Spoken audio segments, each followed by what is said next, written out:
Right now, News 8 at 10, severe storms making an impact in the Quad Cities and beyond.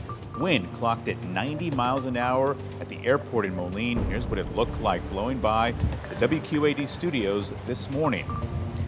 Plus, the storm system delivering a tornado, rain and hail falling so hard. You see it there. It left a dent in the ground.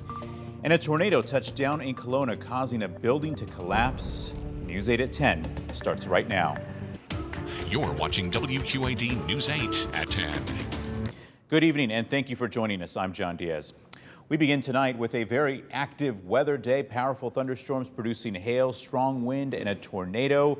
So what can we expect overnight? Storm Track 8 Chief Meteorologist James Sahara. James, you have been really nonstop all afternoon and most of the day. It's been a long day, no question about it. As far as this evening is concerned, we really dodged a bullet as far as the tornadic thunderstorms. They stay just south of the Quad Cities, impacting areas around Lewiston and even near Peoria. That storm actually whizzed its way across the Chicagoland area as we speak. Warm front has now made its way farther north. That's why we're seeing some activity along the Wisconsin-Illinois border, but then trailing across the Hawkeye State, that's the cold front, and along that line is where we're seeing some very active showers and thunderstorms, which could potentially become severe.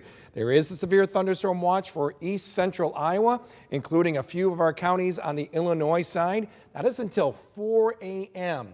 So given the fact that the watch itself extends that far east around our counties, we're kind of projecting around 3 or 4 o'clock in the morning for those storms to be arriving. The main threat we expect to see with those storms is a good rush of wind, could have those wind gusts near damaging levels, possibly around 60 miles an hour, and maybe some hail as well. So once we get through that line, then things will be looking a whole lot quieter.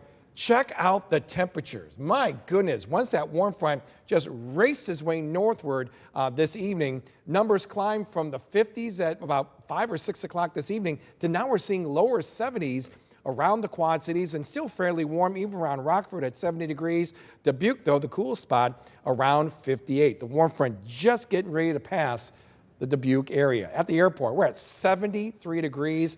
Boy, you don't see those kind of evenings until the summertime, and there's that south wind at around 7 miles an hour. And once this cold front moves on by, big changes take place when it comes to our temperatures. A whole lot of wind, too.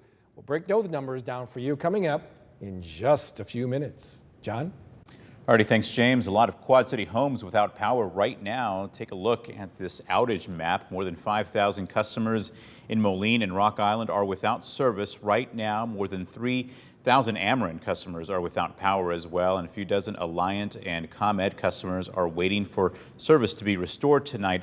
Outages peaked at nearly 20,000 homes in the Quad Cities earlier today. MidAmerican says it's working around the clock with 300 crews in the area.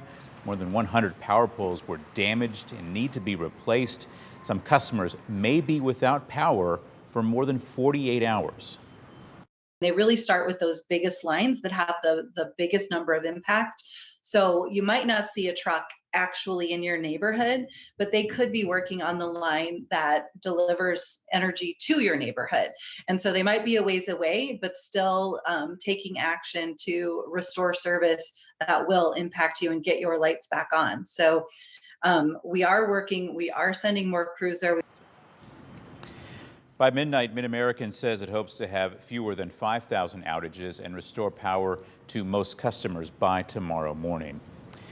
Severe weather also hitting central Iowa. This tornado spotted near the town of Milo. Spotters say some debris was left behind in Milo. The extent of the damage is unknown right now. The National Weather Service says a tornado also touched down in Poweshiek County near Malcolm about 2 hours ago.